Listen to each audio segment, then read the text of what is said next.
Okay, so we would like to call to order the Graham County Board of Commissioners meeting for December 17th, 2024.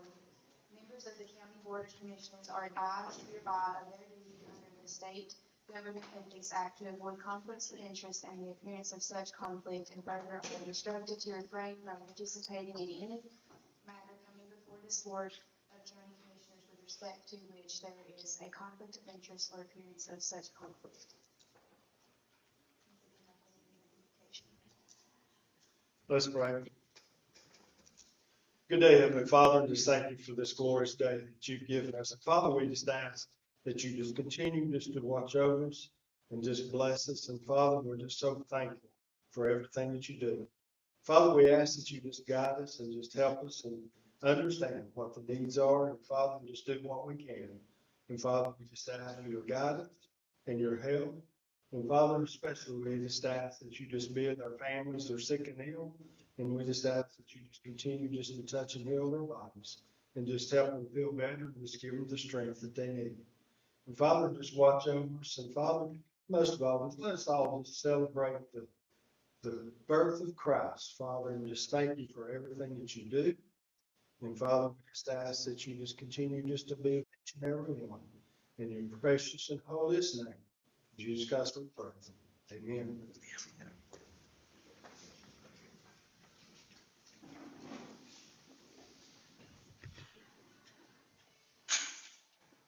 I pledge allegiance to the flag of the United States of America and to the republic for which it stands, one nation, under God, indivisible, with liberty and justice for all.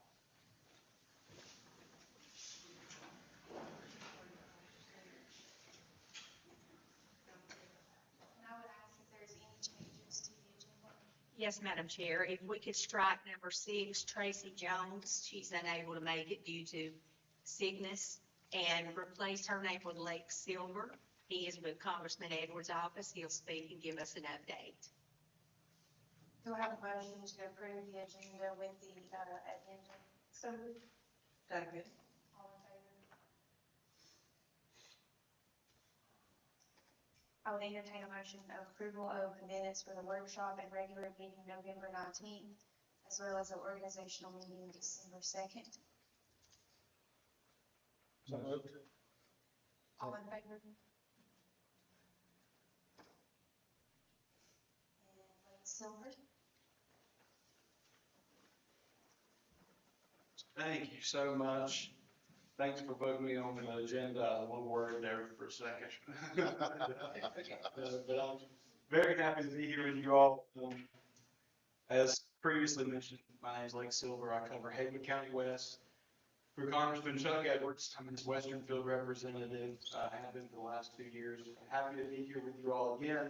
See a lot of familiar faces. See one new face. Congratulations, commissioners. Those of you who are newly elected and newly re-elected, it's going to be wonderful to work with you. I have no doubt over the next few years. So, to start off with a brief update, I would like to first remind anyone in the room, citizens, commissioner, who may not know what the congressman can do for Graham County and has been doing for Graham County for the last 2 years. In my opinion, one of the most important things the congressman does is casework. This is if your citizens, Graham County citizens who are needing help from a federal government, does not seem to be getting that help from the federal government, which we all know is pretty common. Then they can reach out to our office and we're more than happy to step in and try to speed things along and help them through the federal process. That includes VA claims, folks not getting their benefits. We help veterans on a regular basis. We've helped hundreds of veterans so far and will continue to do so. People who are not getting their Social Security benefits, folks who need to travel on an urgent basis and need help getting a passport, more than happy to do all of that. Congressman also is another part of his service to Western North Carolina is in constant involvement in legislation up in DC. He's there right now. He's there almost every week, so he's not able to be in district a whole lot. That's why you have me. Good. But he serves on two committees, first being the Budget Committee and the second being Appropriations Committee, which is a huge deal for Western North Carolina. He is getting ready to go into his second term, but he was appointed Appropriations during his first term, which is pretty unheard of for a first-term congressman, and he's already used that many ways to help Western North Carolina. We have every month, we set up typically in front of the post office with our Carolina Cruiser mobile office hours. We have a Sprinter van that is decked out red, white, and blue. You can't miss it. It's like a beacon. You can come and talk to us every month. We'll be out there. You should receive our news letters, and you can know exactly when we'll be there, or we always send it out to local news and get that published. Real quick, I was asked to give a little bit of a Hurricane Helene update. I know that you guys were blessed by God in a lot of ways and were spared from the brunt of the storm, but that doesn't mean that some of your citizens might not have been affected. So I want to make sure that I get this message out there.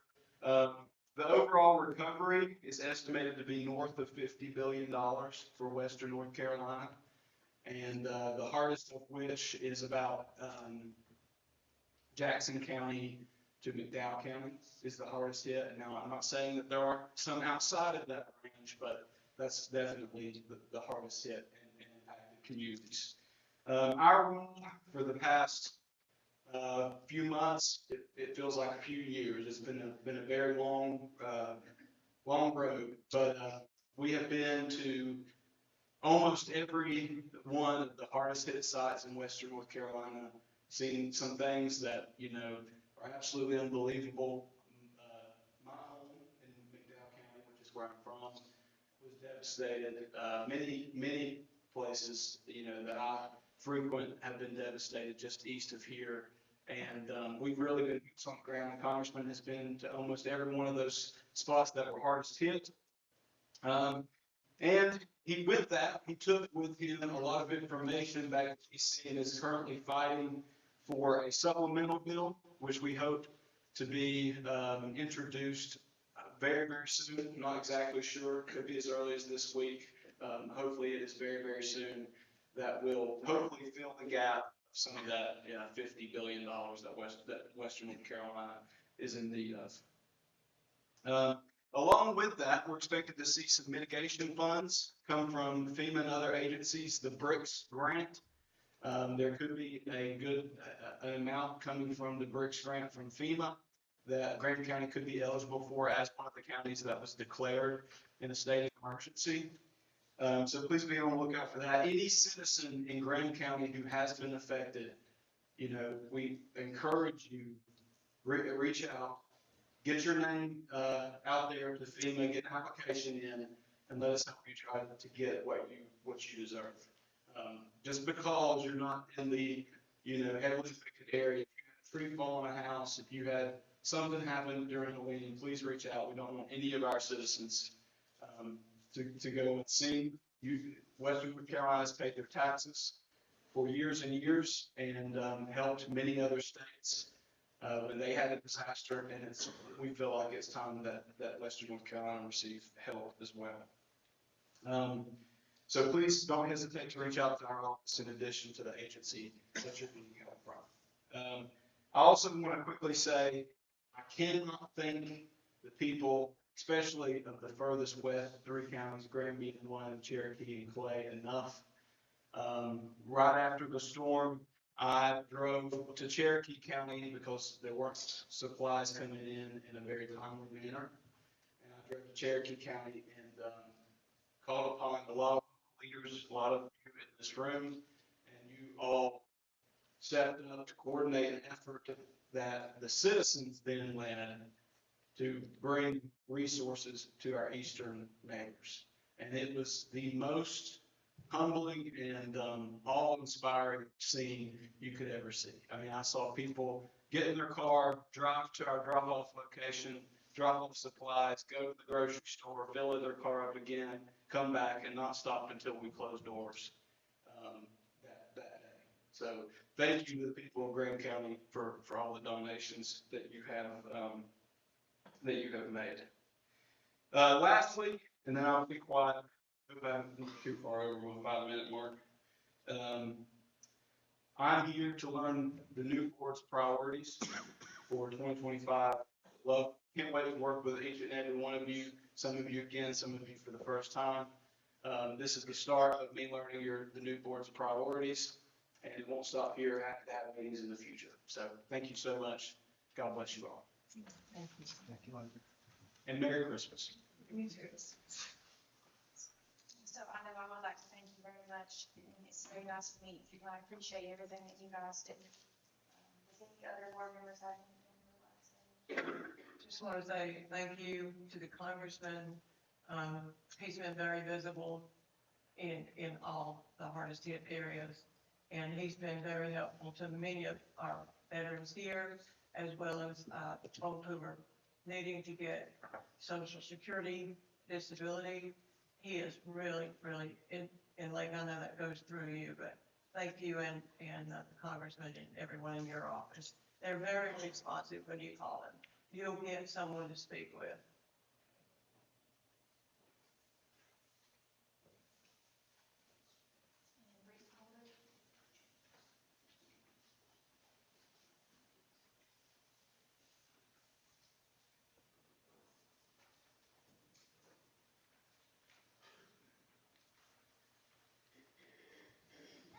So, my name is Brittany Holder. I'm the president of Graham County Animal Refuge. It's the local 501c3 animal rescue. So I'm here today to discuss two very important topics to me. It's the funding to Valley River and the need for an animal control officer, a full-time position here. So I've been talking to Megan over the last couple of days, about the Valley River funding. And a lot of my questions have kind of been answered, and I think we've talked out quite a few things with her. So I don't really know all the details about the breakdown of their budget and, exactly their requests on how much they're wanting. But I have heard kind of that there's an idea going around about joining in with the new Paul's facility in Bryson City that's supposed to open in the spring. So I'm just gonna say, it's a new facility. I don't even know how many animals they're gonna be housing there. I don't know any of their details. But I will say that I've reached out to Paul's on multiple occasions for different things, and I've always been told no. Bryson City residents, they can get a spay and neuter done for $40. And I asked if, the strongest guy take in, if I could get them fixed at that rate, and it's been little to no help every time that I've asked. And Valley River, they assist me in any way possible. Anytime I've asked and they can help me, they have. So I just really want you guys to please make a decision as soon as possible about what route we're gonna go. Because even if you guys go the route with the new facility that's opening in the spring, that's still like no coverage from January until the new facility gets opened. And that's gonna devastate Graham County. The amount of animals that will be roaming the streets, it's gonna be unreal. I already get so many animals just dropped off at my house because Valley River can't take the animal. They don't have anywhere to take it, so they drop it in my yard because I run the rescue. And the way that Valley River works is, they can't always accept the animals like right then, but if you get on a waiting list, then they'll call you back. They do a lot of transports that take animals up north into those facilities, and they move a lot of animals through there. So it may take a little bit of time, but they will get back to you if you just put the animal on a waiting list. And from my understanding, in January is when they're not gonna take any more of our animals. But the new contract's kind of been back and forth. You guys have been discussing, the amount, but nothing's really been agreed upon. So it's kind of just been a waiting game since July, but it really needs to be resolved because we need to know what to do with these animals. It's got me in a panic, honestly, because when all these animals start coming to my house, what am I gonna do with them? I don't want them all at my house. And nobody else here to help see, they don't have room either. The few women that help me foster, we're full all the time. So, let me see.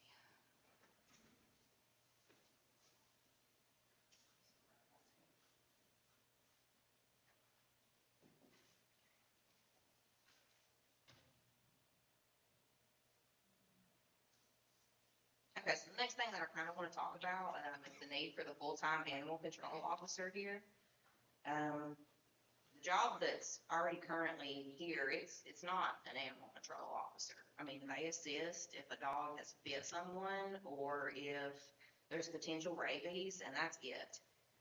Harold Mills actually currently holds that position, and Harold is one of the best men that you will ever meet. He is so sweet, he loves the animals, and I can tell that he wants to help. But he's limited to what he can do.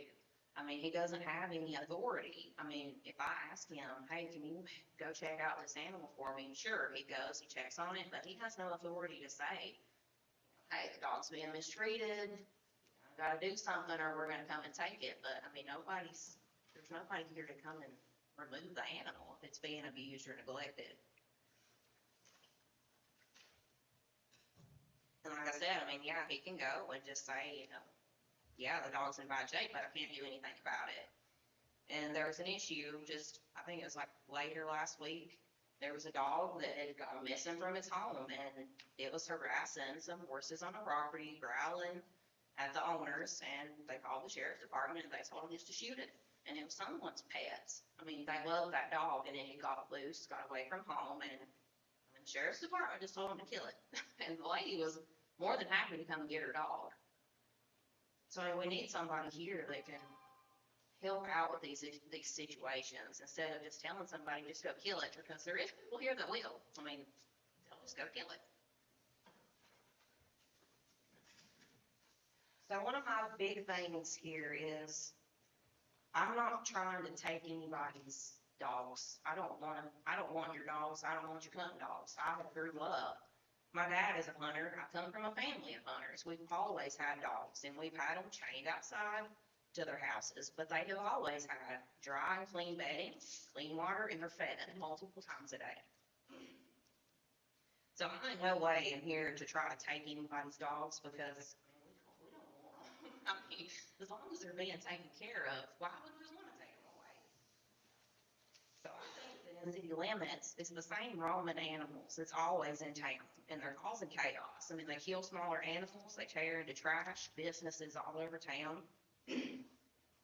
There was an instance where I had notified the health department of a dog that I knew was vicious. I had had it in my shop one time, and that was the most aggressive animal I've ever been around in my life. And I notified and told them, this dog's gonna hurt somebody.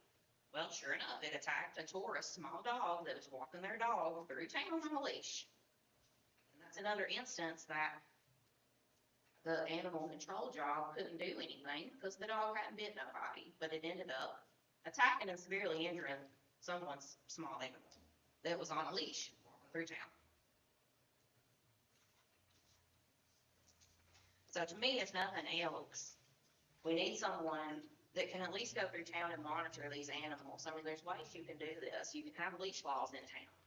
You see a dog that's consistently out day after day, I mean, send them a fine, a $20 fine, and that's money that's also coming back to the county. And it's a way to have these repeat offenders kind of be like, well, maybe I do need to contain my animal that's in city limits.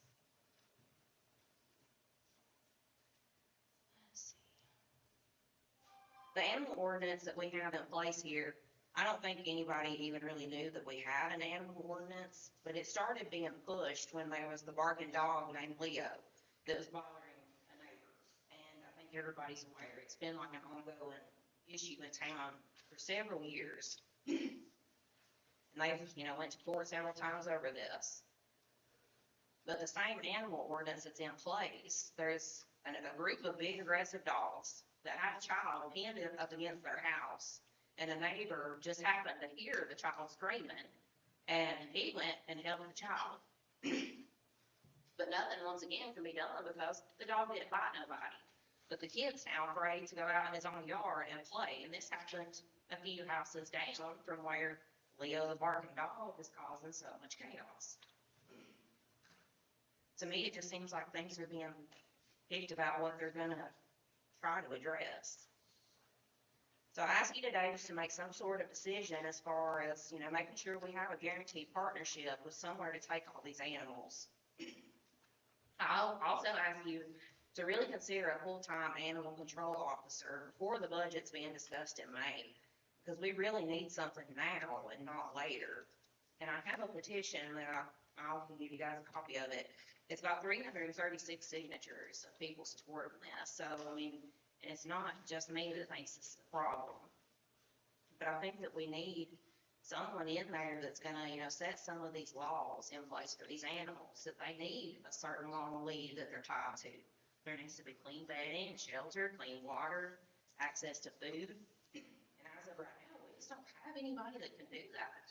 I mean, I can go to your house and tell you, maybe, you need a longer lead for your dog. If it's a big breed dog and it's on a lead this long, that's not a lot for an animal. But they're just gonna tell them to leave, and, I mean, I have no authority to change anything like that. So I do hope that you guys take this into consideration, and we'll try to get some of these things moving a little quicker than they are. Cynthia Post is here. She's a vet from Valley River. Did you want to say anything? No, but I just, have a question. Can you tell me what the current number of animals or percentage of animals in Valley River come from Graham County? I believe it was like 16 to 20%, and Yeah. they accepted like 241 animals just this year from Graham County. So we're taking in a significant amount of animals here. And like I said, especially with the sick ones or the badly injured ones, I can't do anything to help these animals. I mean, the vet bills are outrageous if you take them to the vet. In Valley River, they do all their vet care, get them back to be adoptable dogs. And there's just a limit on certain things that I can and can't do.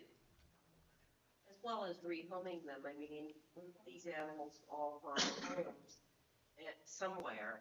And, so they're off the streets where they're not a nuisance or a menace to anybody. But 240 some odd dogs, 20% of the total number of animals that Valley River takes are from Graham County, which I think is second only to Cherokee County. So clearly there's a need. I mean, if those 240 dogs don't get to Valley River, they're just gonna be wandering our streets. And, I mean, I was almost in a car accident a few weeks back because there was a whole pack of dogs running on the road and cars going in both directions. It's just treacherous.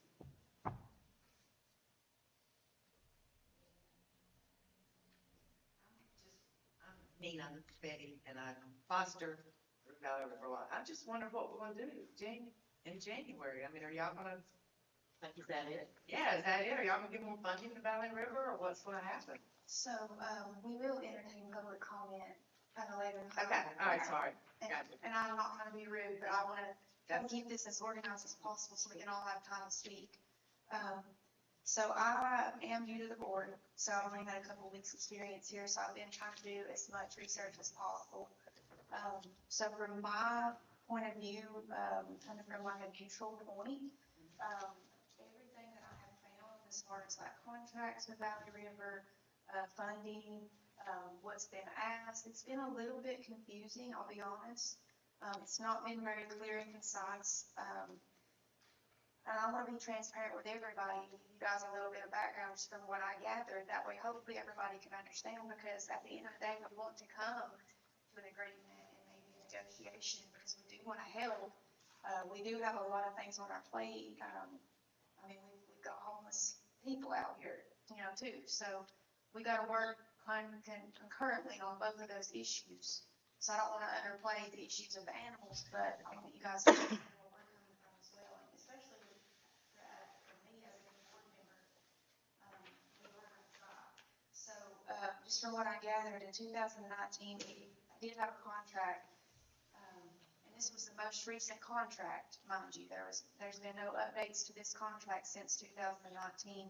At that time, we entered into this agreement that we would pay, $20,000 per year. So we have been getting that much consecutively year after year, with the exception of last fiscal year, 2023 to 24, we provided $51,356. And so when we went into budget this year, it went back to the original. And so from my understanding, this was a misalignment as far as like finance director switching out. So that's just unfortunately a mistake. So it did go back to that original funding, and just looking at the budget, I mean, there's not a whole lot of, groups that get that much money, as far as 51,000. I mean, our school only gets, 1.3 million, and that's divided amongst 2 schools. So we just have to understand, as far as our finances, we can, we're willing to try to see what we can come up with. But please understand that currently they're asking $221,000 a year, $7,000 a month. So, and that even had grew exponentially since the previous time that they have asked for $107,000 a year. And so it's very unclear as to why the increase. I understand there's a lot more animals, I get that, and there's more manpower needed. But we need clear, concise reasoning for that huge increase. We need a breakdown of salaries. We want to know where this money's going, because I don't want this to sound rude, but we need to make sure that the money, our taxpayers' money, is going towards helping the animals and not going to pay a huge salary for a specific administration or management. So we have to be very careful as far as I have to speak on behalf of the taxpayers, and this is nothing personal against anyone, trust me. I promised whenever I ran that I would be as transparent as possible, and so that's what I'm trying to do. And so if it comes back and all the salaries look wonderful, then we're gonna say, that's great.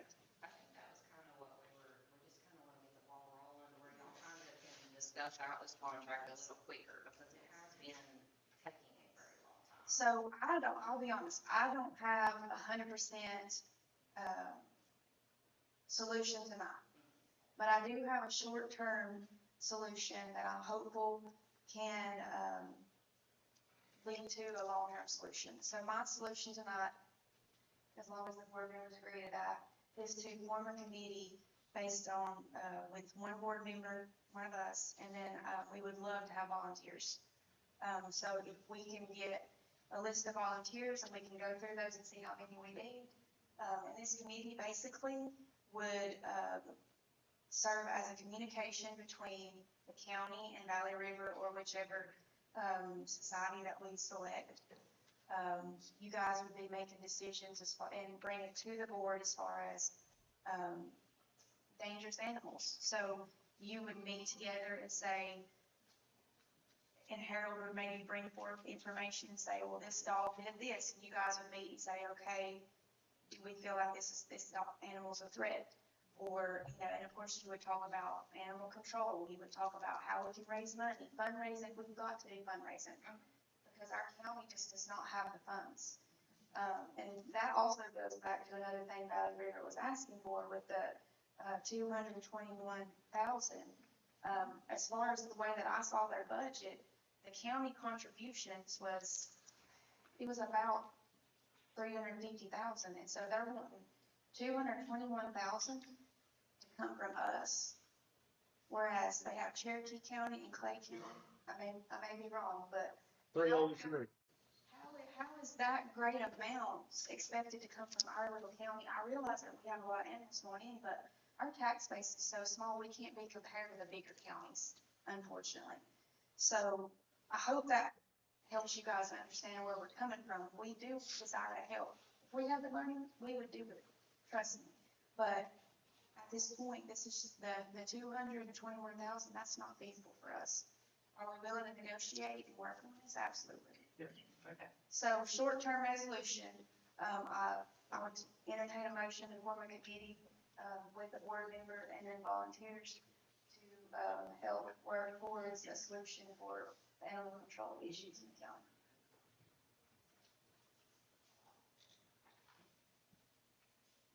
I'll make that motion. I'll second. All in favor? So, if we have any volunteers? So, You want to send a sheet for that? yes, that would be great. So I realize that's only a short-term solution, but I feel like we can work together, and that's what it's gonna take. It's gonna take teamwork, and I've said that from the beginning.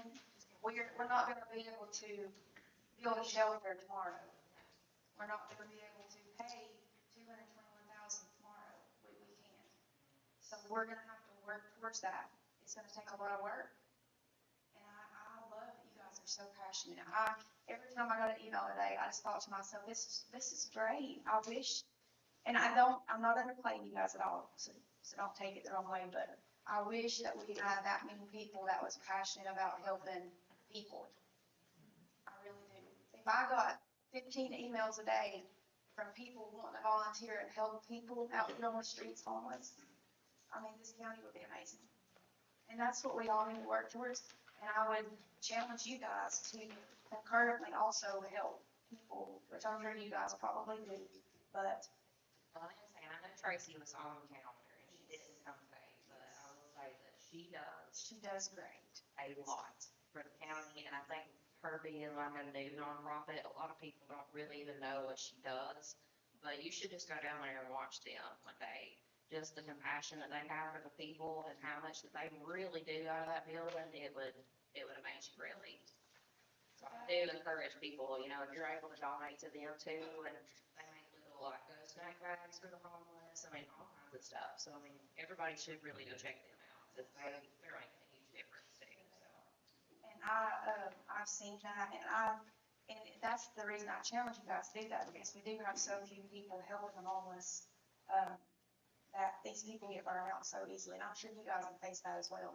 But that's why we've had, nonprofits start up, and they do awesome, and they just fire like crazy, and then they get burned out because they don't have any volunteers to help, so, that being said, I feel like, in conclusion, our short-term solution is to form this committee, so I appreciate you guys for what you do. I hope that shows that we're trying to work towards a solution, and I believe Ms. Kim might have, some additional information. So I was wrong about the polls, it's not polls, so I think you have some information about Swain County. It's actually Swain County Governments that's opening a new one, and I spoke with them today. So they have entertained to go into negotiations with us as well. And we don't have to just support one. If we need to support two, you know, that may be a conversation that we need to have as well.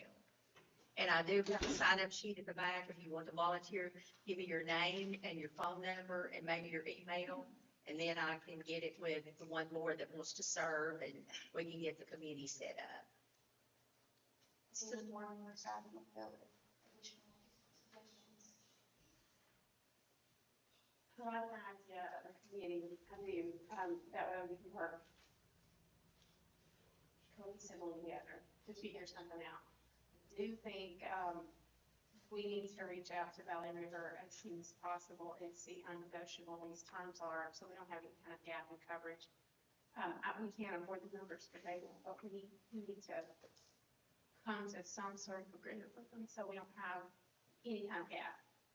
We just can't afford to not have something.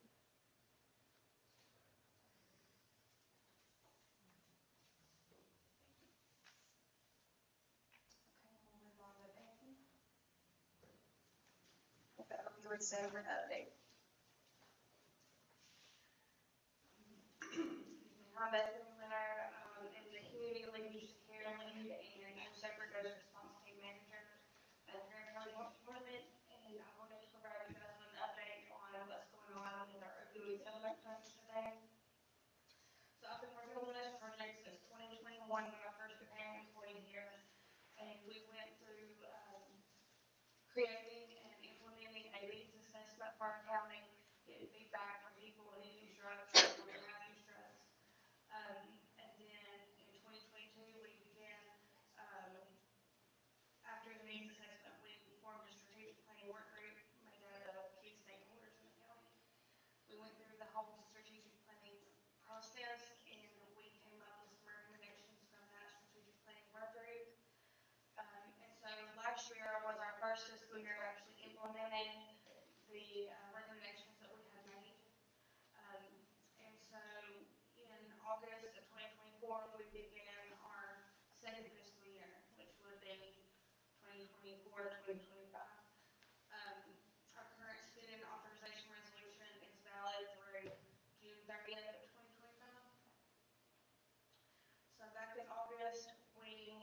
allocated for the community linkage to care and the post-overdose response team at the health department, approximately $114,000. So that program is still being implemented and enforced. It's being funded partially by employee settlement funds and then partially by the Dogwood Health Trust grant.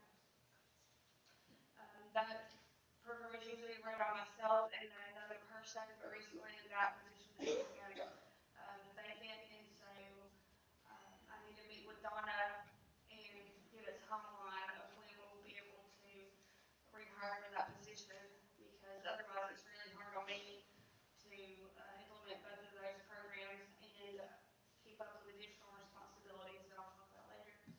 So we do need to hire for that.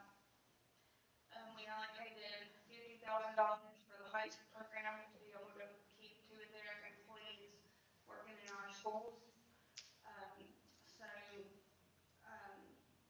we just recently came to an agreement about a sub-recipient agreement between us and them, like what we're gonna do, what they're gonna do. So we're in the middle of getting that signed with them.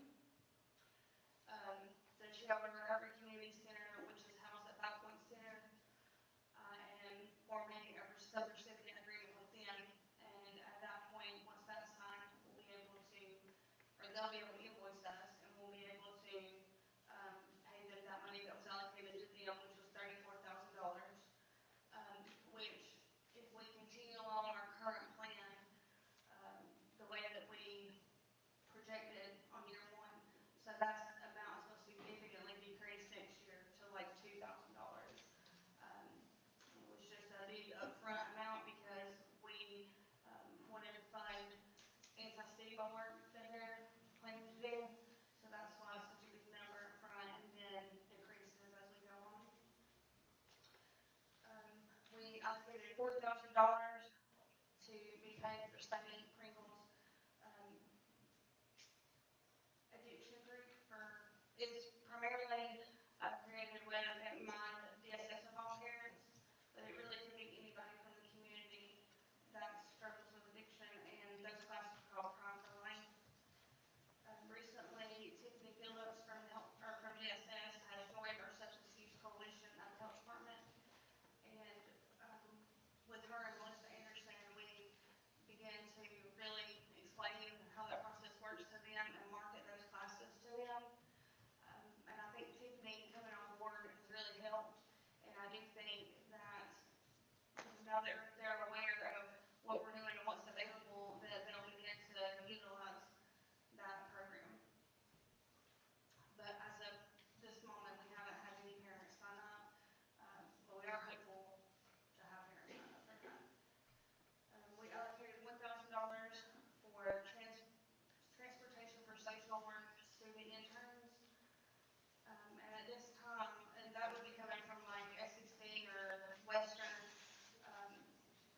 or really any other educational institution that has human services interns that they would provide. We have a hard time getting anybody to come out here to Graham County because it's so far away from everything else. So that money would be to fund their transportation to get back and forth. If we were to get any interns, and it's my understanding right now that we don't have any, but that money is available should we get an intern. We allocated $25,000 for fiscal year 24-25 to Western North Carolina AIDS Project, or more commonly known as WNCAP. And so we have given them the money that was allocated for the 2023-2024 year, but we have not given them the money that was allocated for the 2024-2025 year. That is in the works, and what that does is support WNCAP's harm reduction efforts in our county, which they come, or they send a mobile unit van 2 days a week to provide harm reduction services to people in Graham County, which is really awesome because other counties like Macon, for instance, has their own fixed site harm reduction organization, and we don't. So we do need that mobile access to come to our county. So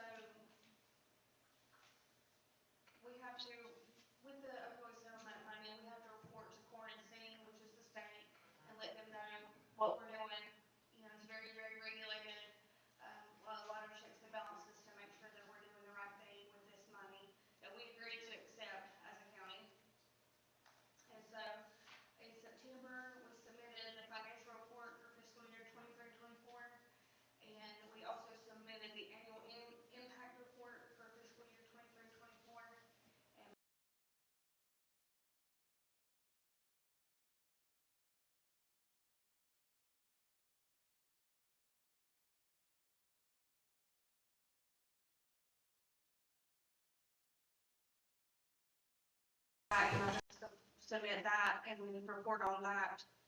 And that was done, on time. I have been working with Tanya Snyder, which is a consultant that works with the Southwest Commission, and she has really been guiding this process for me and helping me to know, how to move forward, and she really worked well and did that for me, and I really appreciate her help. I think at this time she's done what she, was asked to do by the county, and so, we don't have anything else planned to work together. But she is available if, the county wants to do that in the future. So I've stepped into a new role with the county as a joint settlement coordinator. And I've been doing that for a couple months.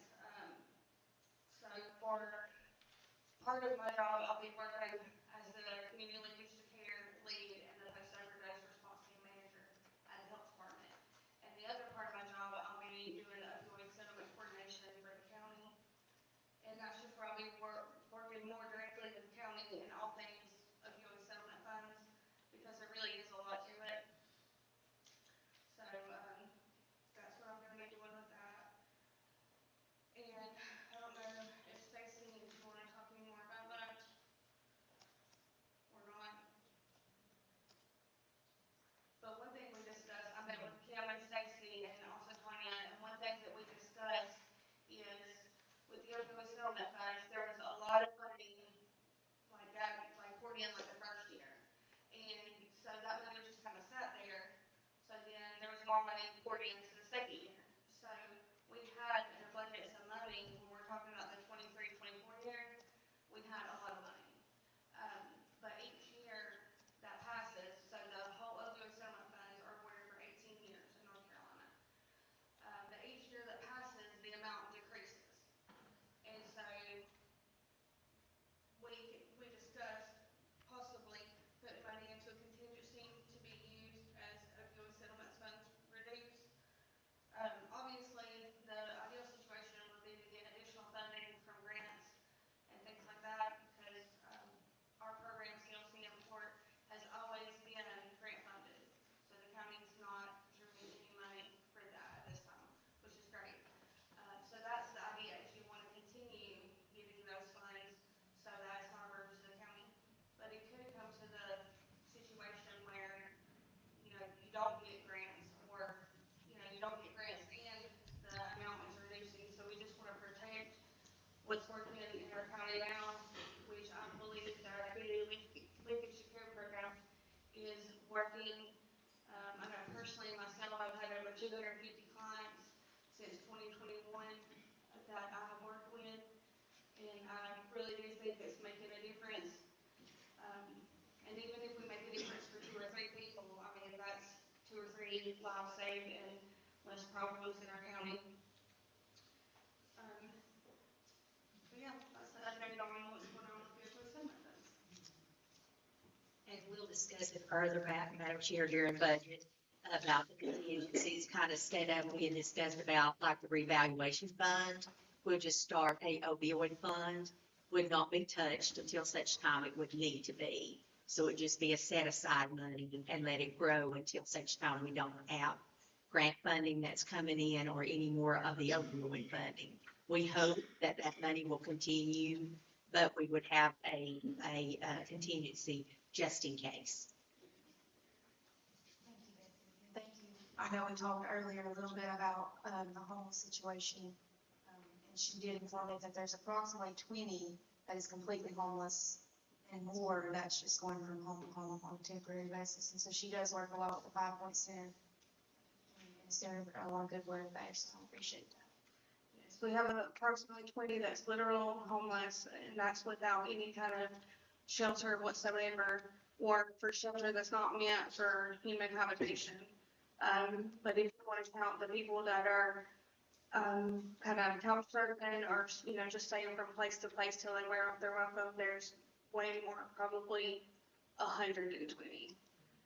So it's not a problem that you see. I mean, you see some folks who, walk around in town and that kind of thing, but you don't really see the extent of the problem the way we do, because they come to us for help, and we have cold weather items, and we have hygiene items, and some MREs, and those are for our clients that are in the community leadership here in our post-acute stress response team program.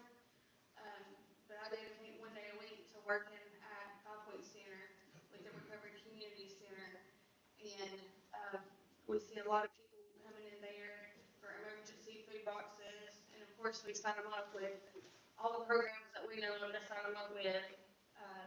There's our Hot Meals on Wednesdays, but they are able to come and get emergency food boxes that have things that can be like pop top cans, that can be opened by the edge, stuff that you don't have to cook. So that way, in case they don't have any way to cook or any refrigeration, then they can still have some food. Also, we have the Children Recovery Community Center that's open Monday and Thursday from 9 to 5.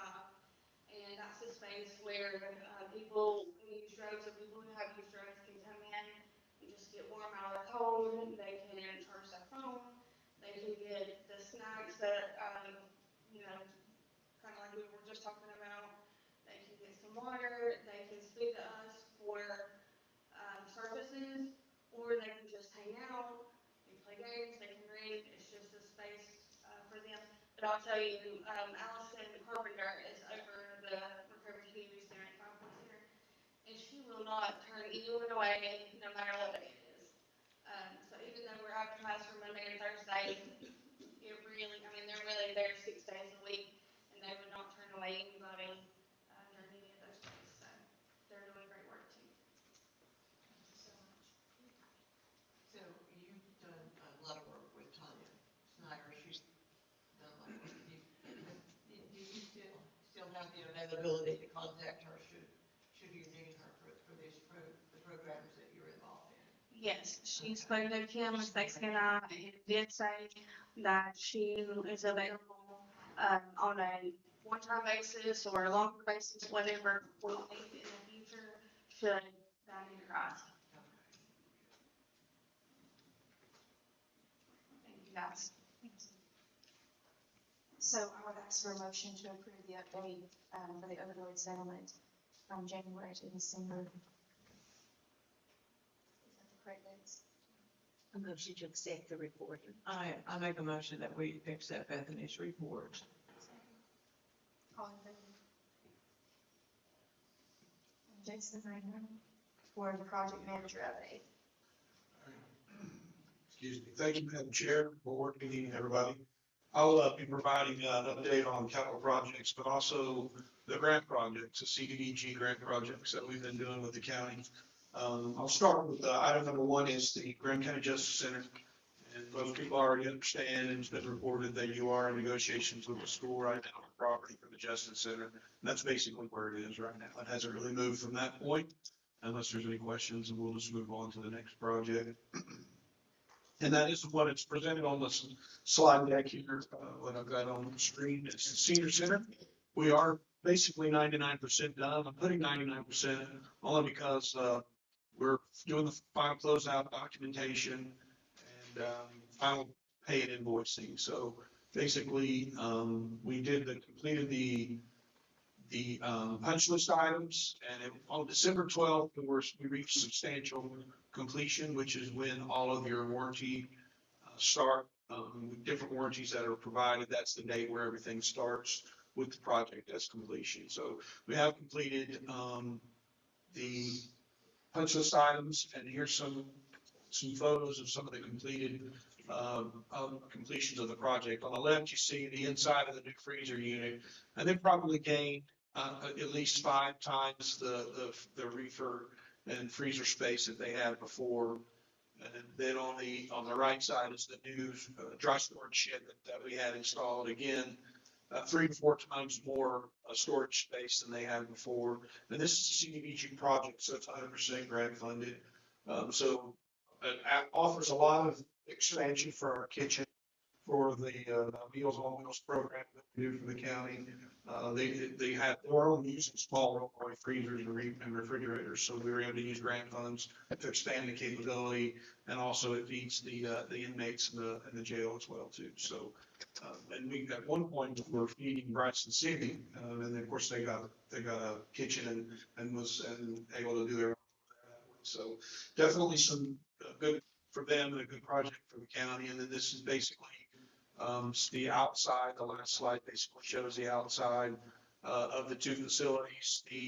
As you can see in the right photo, the freezer on the right side is actually, we showed pictures earlier and a couple slide decks where you access this from inside the kitchen. So they don't have to walk outside to get to it, unlock doors. They can actually get to it from the kitchen and have all that extra room. And you basically, if you look in that picture on the right, you see the corner of the building. You can see the small shed in the distance. That's what they were using for their dry storage. And you can see in that same photo, the building to the left is the new one that we put up for their dry storage and goods. And this again is the senior center. And our seniors fill that place up on a daily basis, so it's well needed. The left photo shows they were concerned when we put the freezer in that we lost a little bit of that patio space, but as you can see, we extended that out, which made up more than for the room, that little corner of the concrete that they lost, plus gave egress to be able to get around, because once we put those two structures in, there is really no way to get around safely around the building. So we added a sidewalk all the way around the building and provided that egress, a good room to be able to get away from the facility if needed.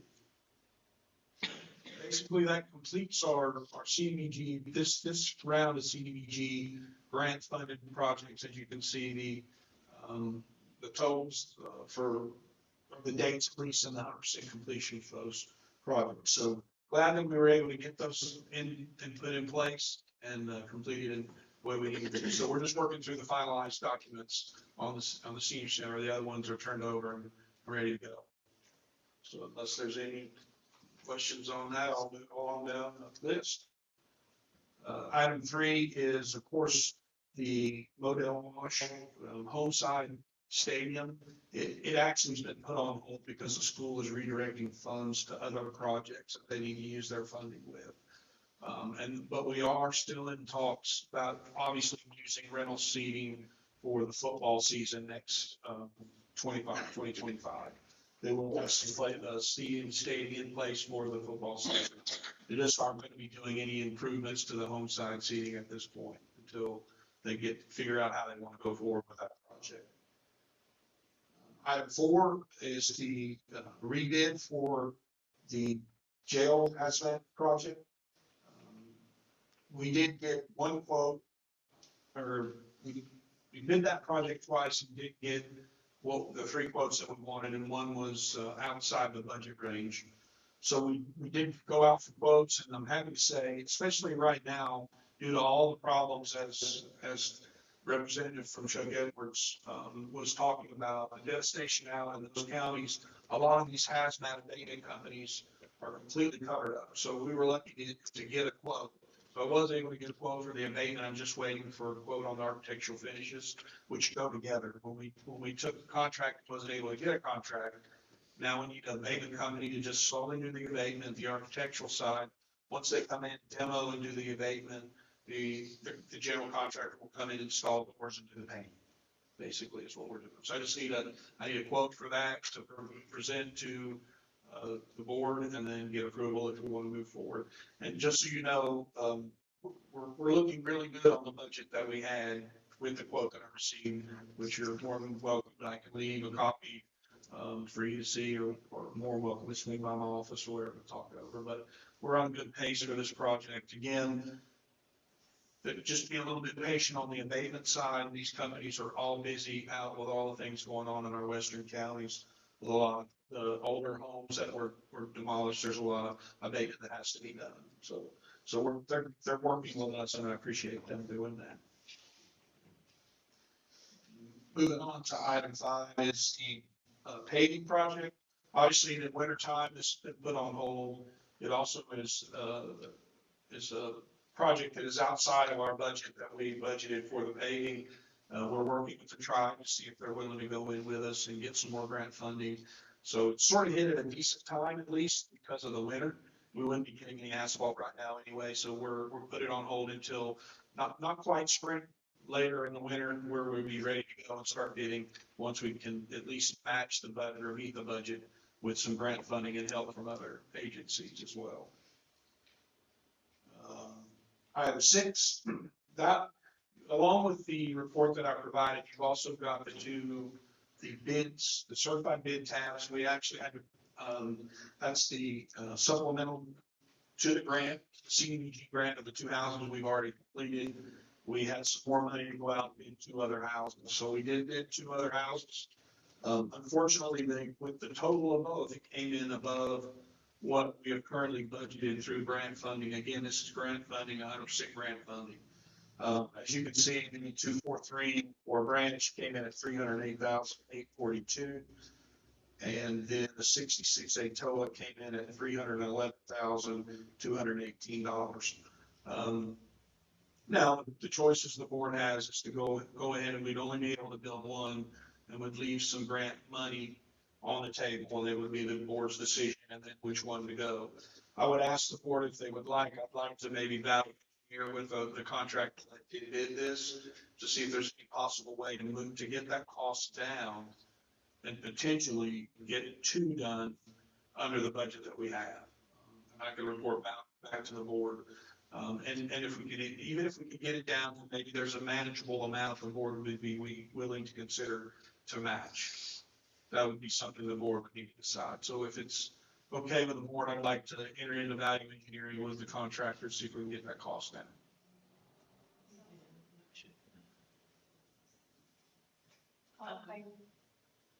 I'll make a motion that you make the effort to get the price on these down so that we can get both houses done.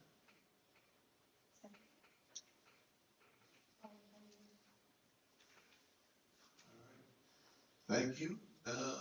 Really, the last project development, the last item would really be number 7. And that is the Zania Hills house we want to build with school, and that's grant funded as well. We're having an RDA board meeting tomorrow. I think we just we're working with USDA, and I think we have the final paperwork. This has been a long, arduous project to get this thing through to several entities. But it really benefits because we could sell a home to low income and we don't want to do it to where it's nothing against profit or nothing against contractors. I'm a licensed GC myself, but if we can get that price down where it's not a profitable sell, low income people can actually buy a home where it's not so high, and the school is teaching kids to build homes and doing carpentry. So it's a win-win across the board. So we'll continue to work with the school and try to get this done. I would venture to say, because it is a lengthy time to get the school to build it, it's probably going to be the spring semester before we can get started. Yeah, it could potentially take two semesters to do, but it'll be a benefit. And obviously, we have property over in RDA. We put this out there. It's also selling. We're trying to sell this to those that qualify for the USDA requirements to low to moderate income, to give people young newlyweds or people that are never had any kind of credit or any on any property, they have an option to bid on these, because USDA will fund 100%. They'll fund the actual land and the building of the home, and people are able to do that. So there's no questions. That's all I have tonight. Thank you so much. And Stacy Carpenter with the finance reporting.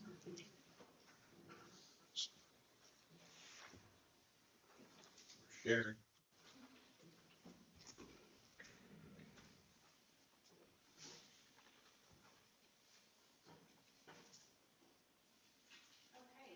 You should have in front of you a finance package, and it says finance points of discussion for December 17th, 2024. And in that package, you will have a copy of the amendment form that we're presenting tonight for approval. And just to go over kind of briefly what's in that amendment so that you know, DSS received $18,884 more than what they had budgeted for emergency placement. So we are making a budget amendment for that. 4-H Youth Education received $750 in donations for the community contest, so I need to add that into the budget. We are transferring the sales tax allocation to the schools for the fiscal year 23-24 fund balance of $306,635.24 from the general fund to their school capital sales tax fund. We're also needing to transfer the sales tax allocation to the schools for fiscal year 24-25 fund balance of $118,002.39 from the general fund to the school capital sales tax fund. Our communications department received a PSAP portable grant in the amount of $33,323.56, so we're adding that to the budget. The senior center received an additional grant funding from Highlands and Cashiers in the amount of $5,000. We did do the animal control budget that we had put over into sanitation when we have the director coming out of that department. We had added that budget to sanitation, and we're removing that from sanitation and adding it to the governing body. We're actually creating a line item of what we call animal control supplies and expenses. The senior center received $6,003 in AAA reimbursable grants, so that needs to be added to the budget. And DSS requested to move funds from foster care over 18 account line to the unlicensed kinship account line in the amount of $15,000 to cover costs through the end of this year. So they're just moving it from one foster care program into another one, and this is for the unlicensed kinship. And then I know this is small, but we had to add it in there. It's a donation in the amount of $40 was made towards the sheriff's donation account. It was used for a shop on the clock, but we had to get that in there in the budget. And then donations were made to the recreation department in the amount of $2,451 that needed to be added. And the senior center received $5,000 from Blue Cross Blue Shield Insure Wellness Program.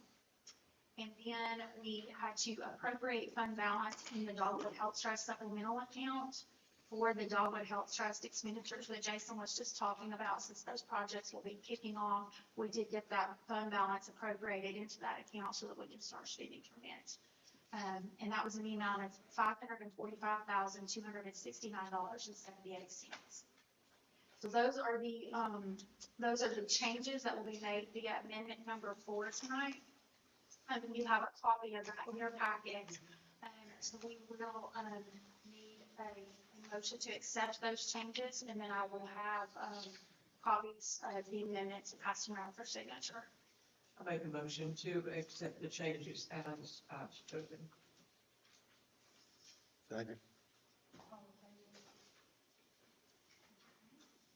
And then, so we have financial institution updates. And this is due to our new board members and new titles and the new chair and the new co-chairs. So there is, you have a copy in your packet as well, a copy of the letter that we will be sending out to the financial institutions where we're changing the signatory people on our accounts. So the changes that are being made are to add Ms. Megan and to remove Mr. Eller. And so that letter is in that packet, so that you can see that for those changes, and that will need to be signed by the county manager, the commissioner chair, and the vice chair, which we will evidently. Okay, so we'll need to get that signed this evening, and then you're not going to love me, but we have 24 accounts with UCBI that require your signature, and 2 accounts with First Citizens Bank that require your signature. So we will take care of that after when we go into the break. And yet, I wanted to just bring up one other item as far as the banking institutions are concerned. North Carolina Capital Management Trust, the only authorized user that we have right now is the finance officer. And I felt like it might be wise for us to add it back up, so I wanted to get your recommendation on that.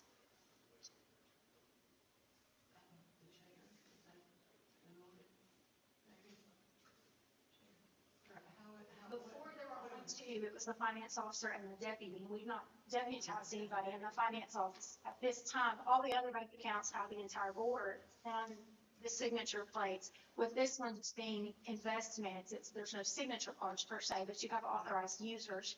And I don't like the fact that I'm the only authorized user. I would like to add another.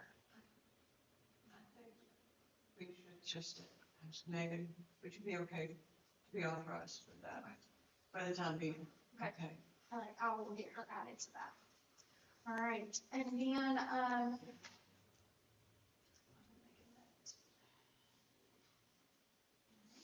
and then the sales tax allegations to the schools, you have a copy of these requests as well in your packets. They have asked for, to use some of their sales tax money, and so according to our new policy that we have in place, to bring the request before the board and present them, once you approve them, then I'll write them a check out of their sales tax allocation. So the three requests that they had, one was for $2,711.40 for city lock, and it's for security upgrades at the schools. That's the first request. The second one is for $21,881.64 for Encore Technology, and this is for firewall upgrades. And then the last request was for $1,930.28 for Carolina Thomas, and this is cameras for buses. I believe it might be for the new activity buses, but I'm not positive on that. And so they do have those funds available, and so I just need, a motion for approval to proceed with, paying those funds to the school. I'll make a motion that we pay those amounts of 2007-11, 421, 881, 64, and 19, 28 as requested to the school.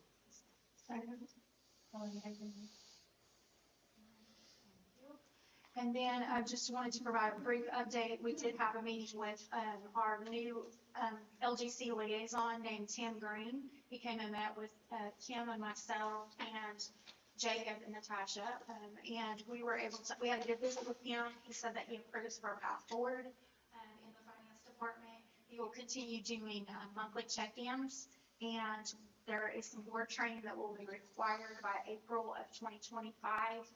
And then we'll continue to do budget to actual reports in January and then also in April. And then they will review our draft budget ordinance when we get that prepared in April as well. So just to give you an update there, but you've got a copy of that in your packet as well to review his analysis from his visit. You also have a copy of the income statement in your packet for your review. And if you have any questions, I'll do my best to answer them and get you the information that you've requested. And then you also have a copy of the expenditure statement in your packet as well. And the expenditure statement, the ideal percentage of where we should be right now as of the end of November is 41.65%. That's where the department should be trending in that range. And at this point, there are a few that I've highlighted just for your awareness that are a little over that mark. And if you would like additional information, then I can set up some meetings with the directors and we can go into that detail a little further if necessary.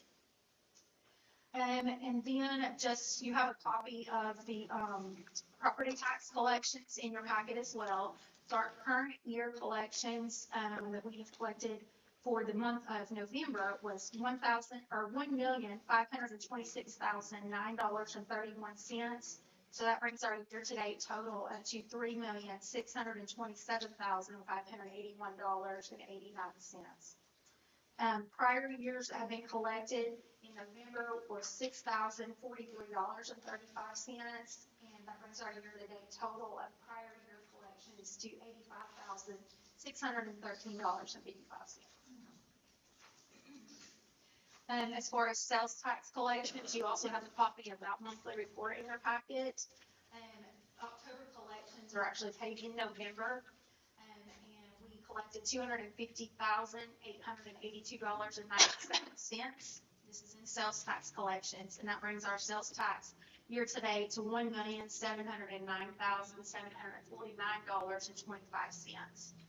You also have a copy in your packet of the sales tax set aside for the schools. It shows you what their portion of the sales tax is, and it can show you what their usage has been today and what the remaining balance is. So their money for November was $50,753.36, and their year-to-date total is $280,141.33. In addition, with our sales tax money, we set aside $0.25 towards the Justice Center project. We have been doing this since 2019, April of 2019. So for November, we set aside $27,249.30. And our total to date that has been set aside for this project is $1,519,098.82. So that's money set aside for the Justice Center.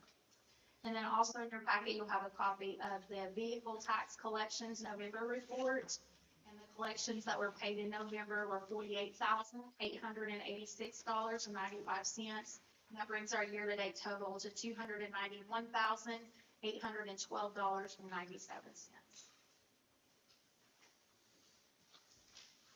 Are there any questions that you might have for me?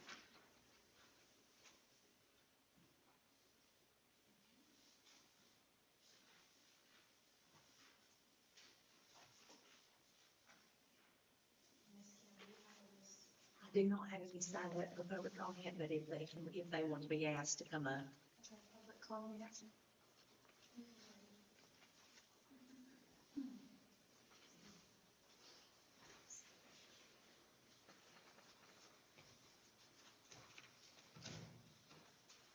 Good evening, Lord, and welcome, Mr. Madam Chair. Good to have you in that seat.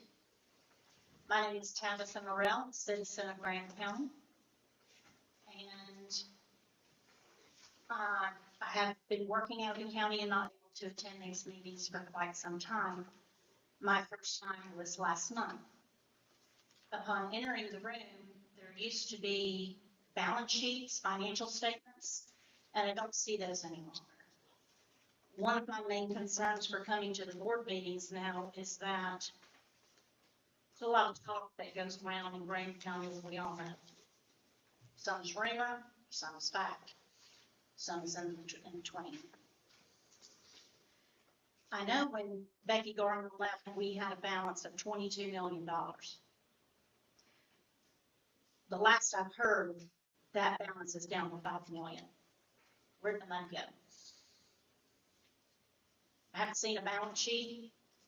I've heard that the check has been reconciled in quite some time.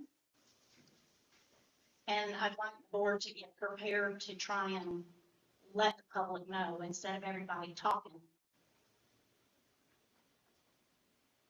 Where do we stand as a county?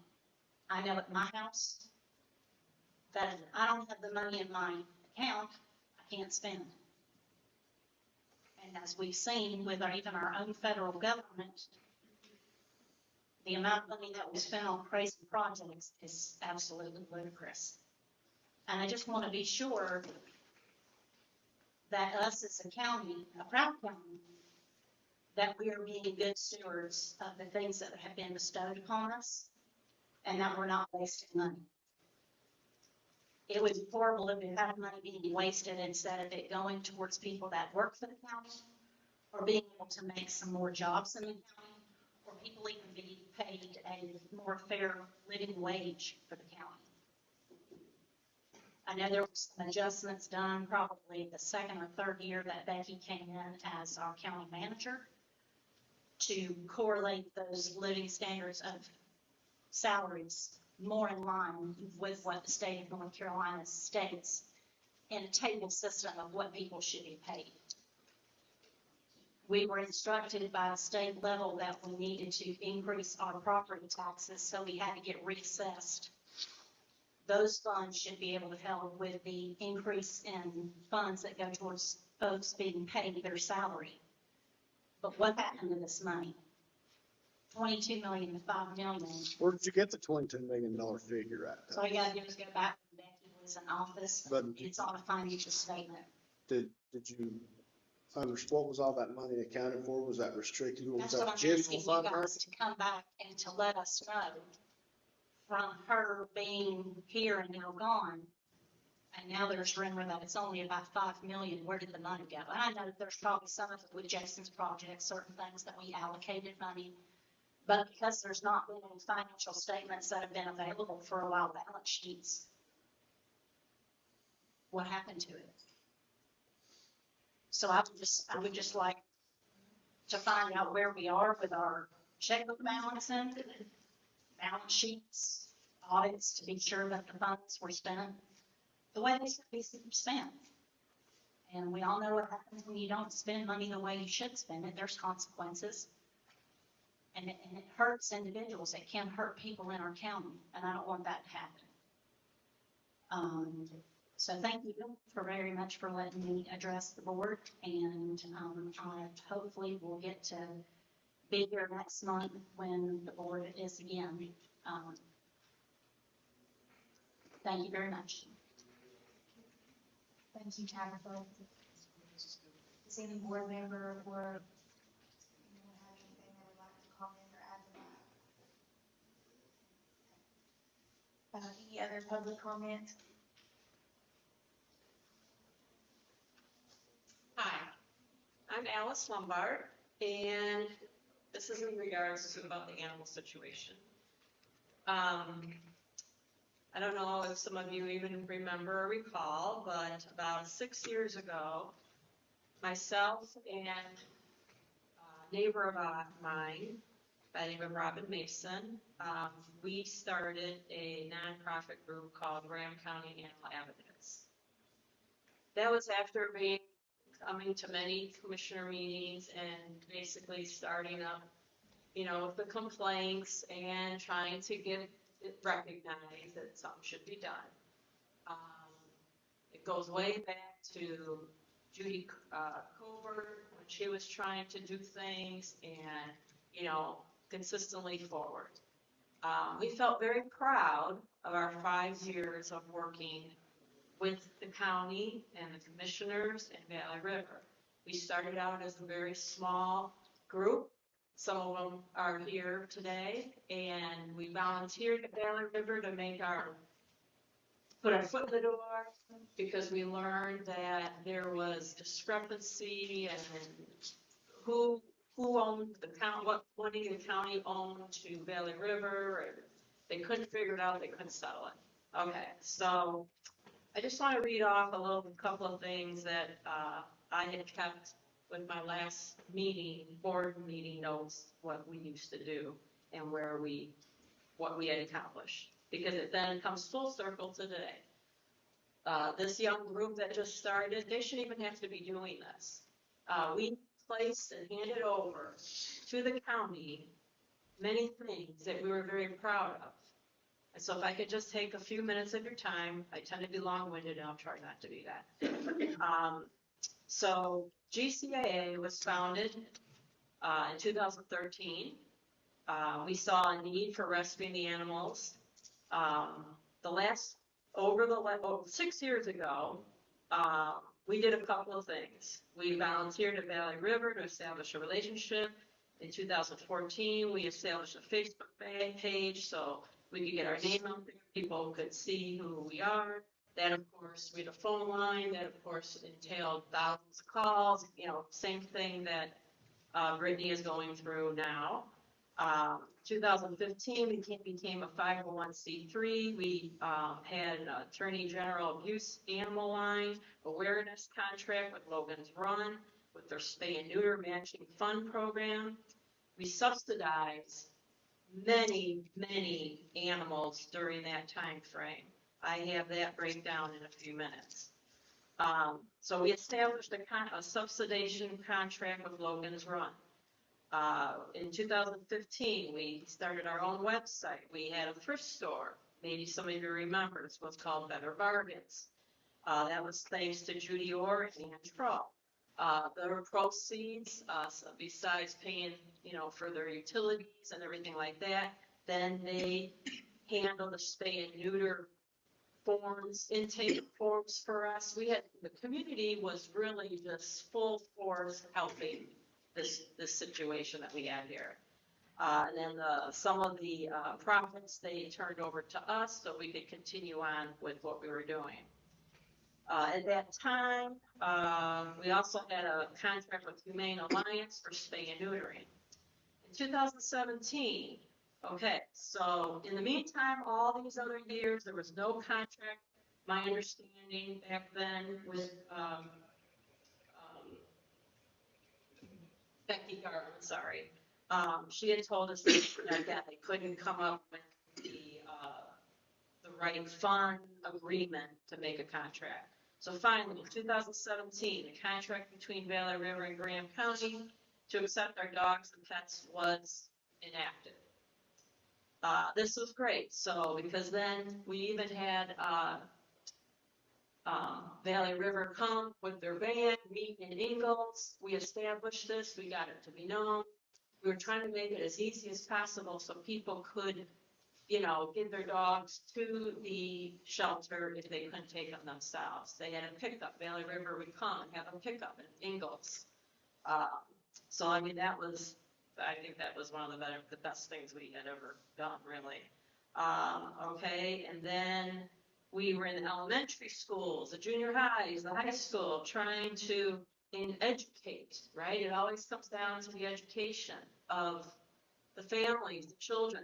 People weren't even aware. It had the same connotation then as it does now, that, you know, we're picking up hunting dogs, etc. And that all got diminished because of our presence in the community and what we had done and what we were accomplishing.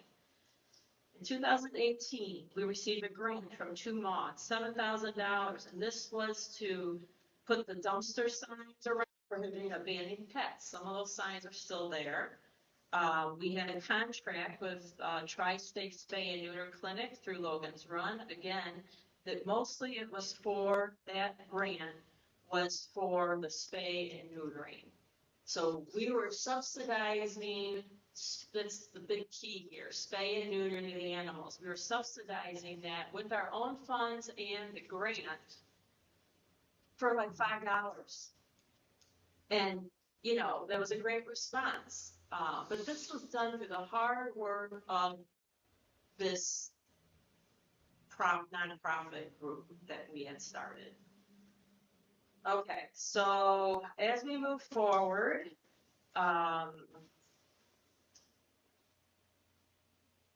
did we make a difference back then? This was 6 years ago. Did we make a difference? Here's a few statistics. We fostered and assisted, this is our own nonprofit group. We fostered and assisted 1,024 dogs and cats. We adopted 128. We reunited 85. 721 were spayed and neutered through the various programs.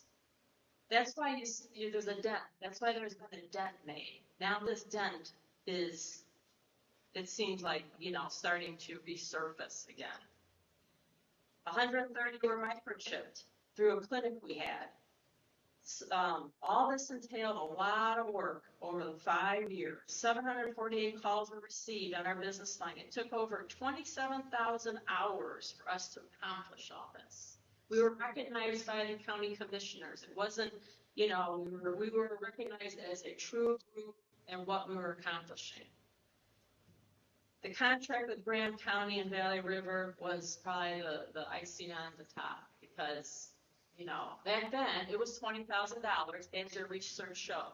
You shouldn't even have been able to have to do that research, because that contract should have been being renewed over time, you know. So it makes me a little frustrated to think that we're starting from scratch again.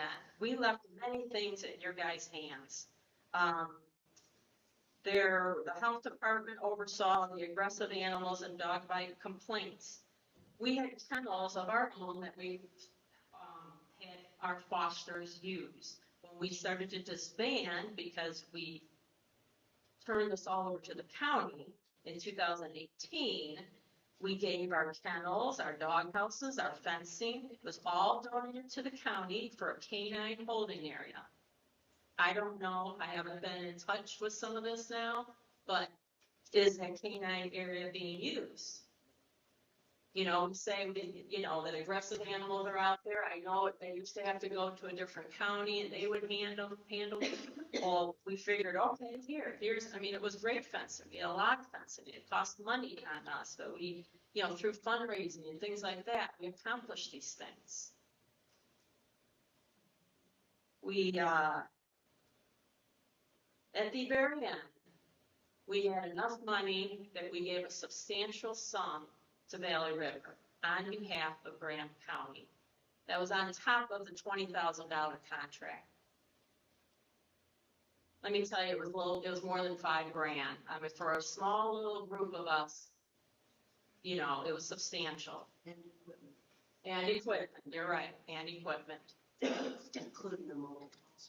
Yeah, we had a mobile hospital that Cynthia used herself for us. She was our vet during our tenure. And then we also, you know, were using Valley River and the state of, you know, Tri-State and Logan's Run. But, you know, we also gave $5,000 to the sheriff's department in 2019. I'm sorry, for a part-time 2019 animal control officer's salary. The agreement was, if one wasn't hired, the funds should have been reverted to Valley River. Now, I will admit, it's probably my mistake. I didn't follow up on it. I was president. Things were all handled. Forms were at the library for spay and neuter. You know, with big awareness. And for it to just be reverted back to startup, you know, 101, this is not right.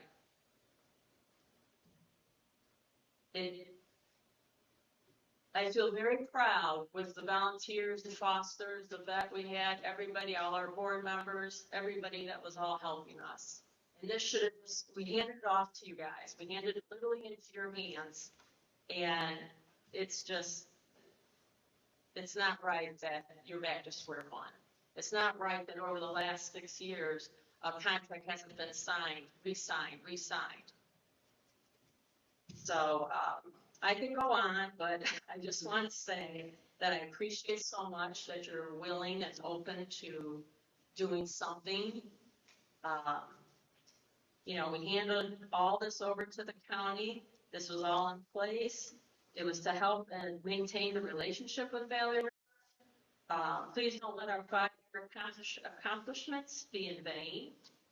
You have another great group of advocates willing to work alongside the county to pick this ball up and continue it. It shouldn't be that hard. So that they can start working with Valley River again. If it wasn't, you asked for volunteers, you asked for people to help in all different areas. And of course, I understand the animals are always probably last on the totem pole. We get that. But maybe some ideas can be made to help things. I don't know.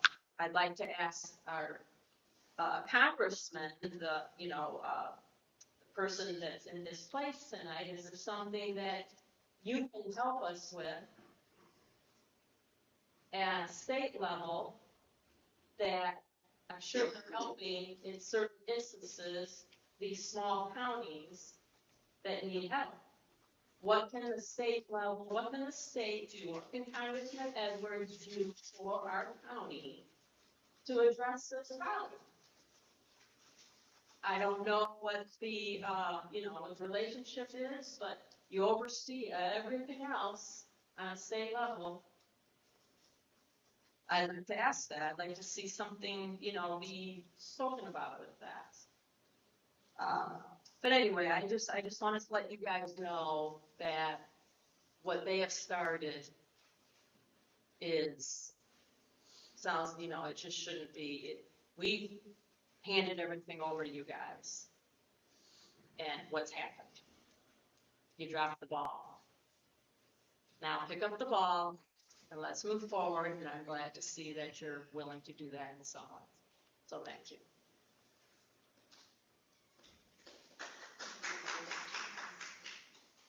Any other public comment?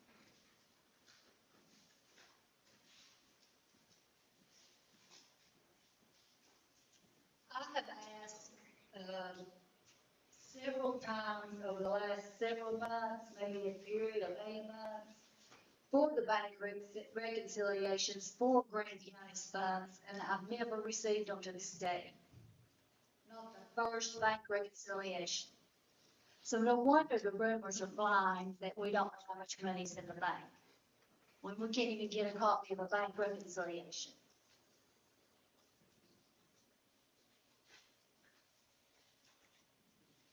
Would you like me to address it?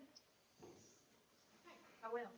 So the finances have been significantly stunted by the fact that we lost our entire staff. We lost our director with minimal training to the new person that took over. We lost our payroll person and we lost our accounts payable person. So our staff went to zero experience in one fell swoop. Then, so after having to learn the processes ourselves and train ourselves on how to do these processes, yes, things did get a little bit behind. But the problem is we are having to do a lot of cleanup for the things that were left behind.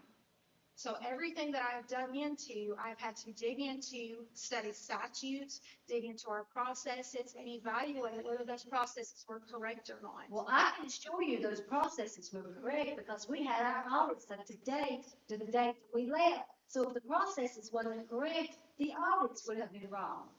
Okay, can I finish speaking, please? And so that being said, and due to my lack of experience with local government finance, we have asked for the NCACC if they could help us by providing an advisor to come in and meet with us.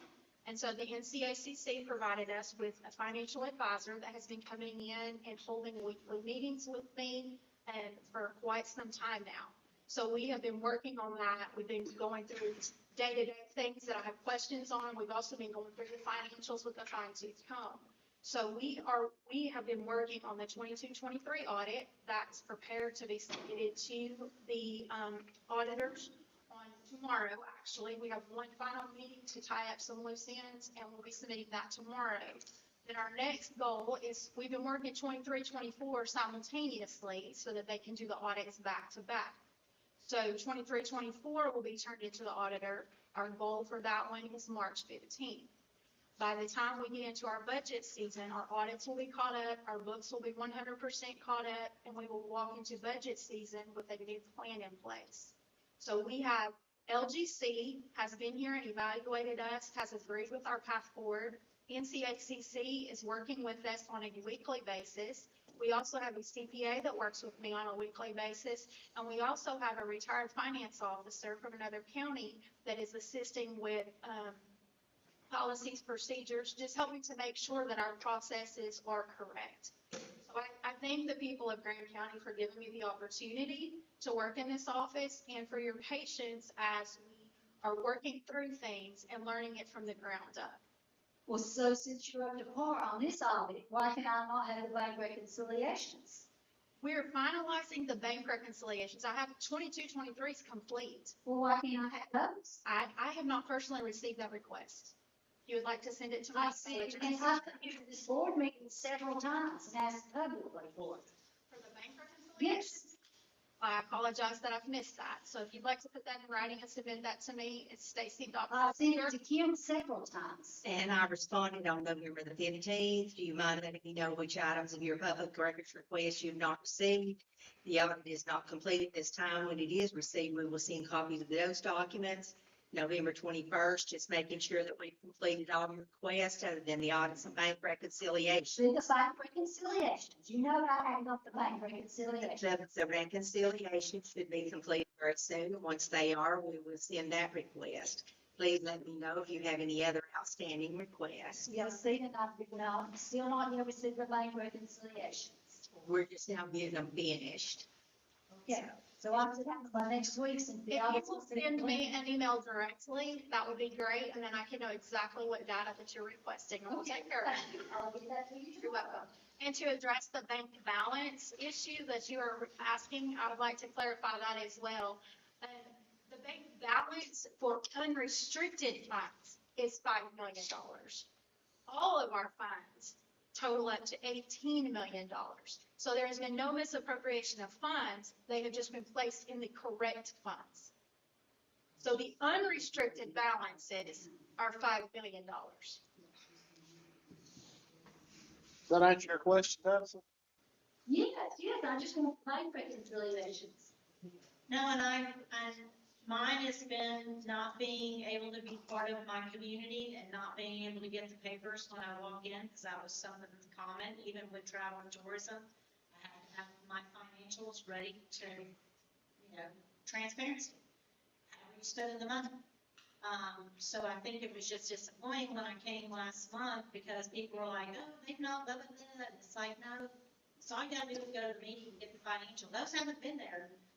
When I walked in and they weren't here, it was a little concerning. And, I hear about the backup now. That does explain some stuff, but there's yammerings of, they spent money on this and they gave these people a bonus and they're giving these businesses COVID funds and that one didn't get theirs and that. I mean, there's a lot of money that came from the federal government. We just want to be sure that it got to the right places and that it wasn't squandered. You know what I mean? I'm sure we can work all that out. And if we can get exact questions as to what funds and what rumors are going around, then they're easier to address than what it is to try to generalize and answer a very general question. So if you can get us a list of exact questions, then we can answer those. It makes it a lot easier for me to provide the information that you're requesting. Okay, thank you. You're welcome. And Stacy, correct me if I'm wrong, but once the audits are up to date, after everything's been, basically, like you said, reworked, it's my understanding that from that point forward, there should be a lot easier access, correct? Any other public comment?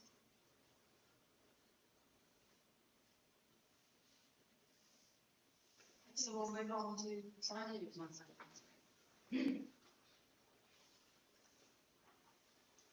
A lot of times, like you said, the animals kind of get put, and to me, the lives of these animals, I mean, the foster that I have right now is a perfect example of this. He was starved, half dead, and I still have her, and she looks like a totally different animal. And to me, constantly, and it happens a lot, so I'm not saying this to you, but the animals get compared to saving the homeless and helping the homeless, and I am fully aware that both of these are major problems, but that dog that I have did not deserve to live that life. She loves kids, she loves other dogs, she loves cats, she loves everything. That is the sweetest dog that I have come across as a foster to this day. And to me, people that treat the animals that way, they need to be prosecuted, and things need to happen, because it's disgusting. And just comparing these animals to the people all the time, it's two totally different things. And I know, like I said, though, animals kind of come last, but, a lot of taxpayers here would rather their money go to help some animals. Really. A lot of people would, if you got to choose, I would say probably, 60% would say we need to help some animals here. So I did just want to add that in. I want to mention something you said before, Brittany. Our ordinance mirrors statute, so we've got the teeth in place for potentially dangerous animals. Yeah, I know, but, and then. Now, whether we're doing a good job of walking down the ordinance line, that may be the issue, but, Yes. but the ability is in writing. Yes, we do have the animal ordinance, and then, but like I said, we have nobody enforcing it at all. Then that's something that we can work on internally. Yes, But if you have specifics on that, please let Kim know. Yes, I do. I've been trying to meet with Tim for a while. I've been busy, but we do want to meet with you. Yes. And I feel like that's the point of this meeting, like what you mentioned. Mhm. And I apologize if it seems like I am more focused on units, but, and like I said before, we need to work on it concurrently, Yes. at the same time. I'm not saying put animals on the back burner, I'm saying we've got a lot of fish to fry, basically, so we've got to work on all things. And, I just feel like the best way to move forward is basically, almost what they had before with the animal advocates, have a committee, and that served as a liaison between Valley River and the county. Yes. And it just helped keep contracts more clear, it helped keep communication open and clear. So I feel like, since we have a manpower with your volunteers, I feel like it's the perfect time to do that. And I agree. I did just want you to sign it, because I know that's not how you feel, but it kind of did come off that way. So I did want, I just want to come up here and retouch on that a minute. So thank you guys. Any other public comment? So we will move on to discussion items. So A will be releases and discoveries. There are releases 1,373.24 and discoveries 635.04. Make motion to approve. Like, All in favor? beaches. Section B, award EPC grant Chevy Chase $3,500. You have a motion, you need a motion. Second. All in favor? We'll discuss the, have a motion for the holiday change for Christmas and New Year's, which would be, next Monday and Tuesday. So since our audit is not complete and we're not able to offer a Christmas bonus, we are hopeful that we can come to an agreement on allowing, non-essential staff to have those days off and then have a credit in place for essential workers so that they can also have those days off maybe at a different time. Can I have a motion for the new holiday closing and, policy? All in favor? I'd like a motion to approve the poll from 11/20/2024 for pass-through grant off radius for $32,372.56. Motion. Second. All in favor?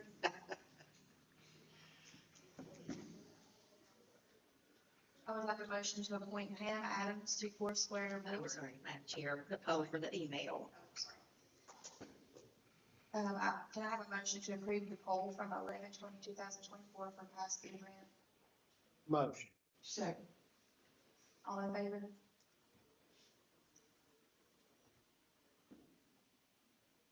I'll ask for the motion to appoint Pam Adams to Foursquare board. Second. All in favor? Looking for a motion to approve the health operating and procedure and policy. This is for, the health department's accreditation. Second. All in favor? I would entertain a motion to approve November 12th, 2024 health board minutes, and this is also something that they need for accreditation. All in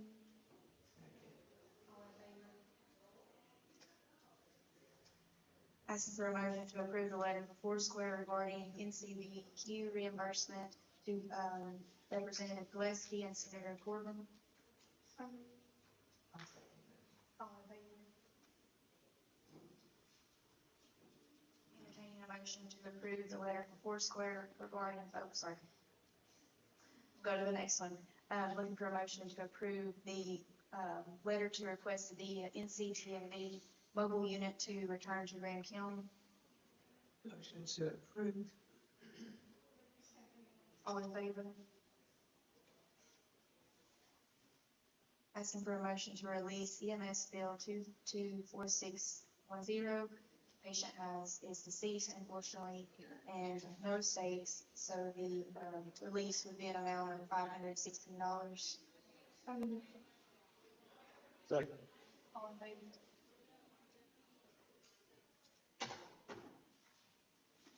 And I would like a motion to, form a committee for the America's 250th anniversary in Grant County. I believe, Ed Satterfield is part of this. And they're going to be working with Traveling Tourism Board. So this will be like an additional member to that board.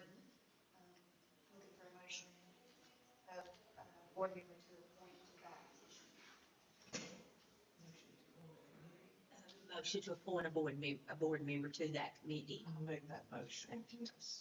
Which one do you want to appoint to the committee?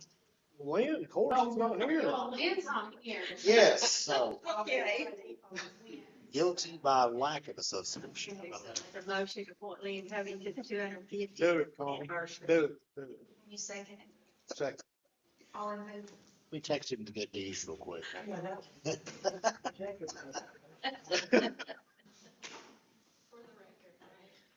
That's good. There's a country song that night for the record. And at this time, we'll enter into closed session, U.S. 133-318, 11A1356, privileged or confidential information, attorney-client privilege, personnel and contacts. Second, All in favor? with the 10-minute break. 10 minutes.